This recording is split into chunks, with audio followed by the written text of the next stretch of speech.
Welcome to my channel, Math Explained Easy.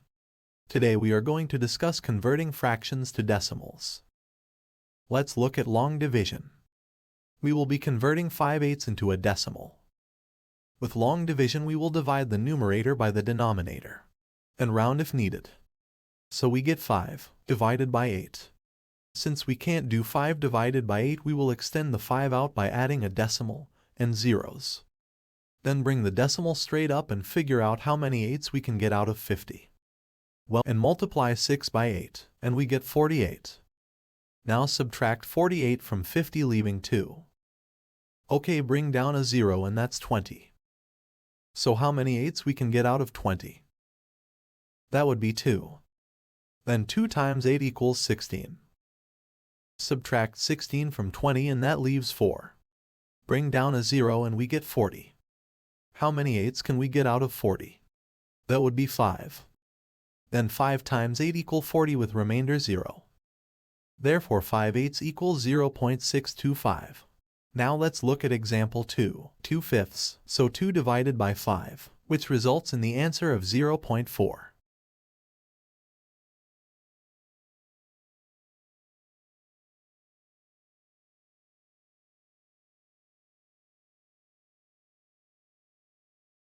Now let's look at method 2 for converting fractions into decimals. Step 1. Find a number you can multiply by the bottom of the fraction to make it 10, 100, or 1000, or followed by zeros. Step 2. Multiply both top, numerator, and bottom, denominator by that number. Step 3. Then write down just the top number, putting the decimal point in the correct spot. One space from the right-hand side for every zero in the bottom number. Example.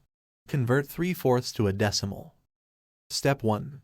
We can multiply 4 by 25 to become 100. Step 2. Multiply top and bottom by 25. Step 3.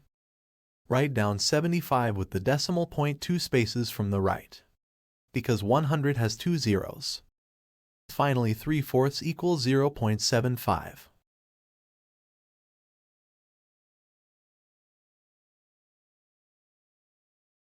Okay, we have 2 more examples. 3/5 and 13/20. Let's start with 3/5. We multiply numerator and denominator by 20, and we get 60 over 100. We move our decimal 2 times because we have 2 zeros in 100. 3/5 equals 0.60. Now let's convert 13/20.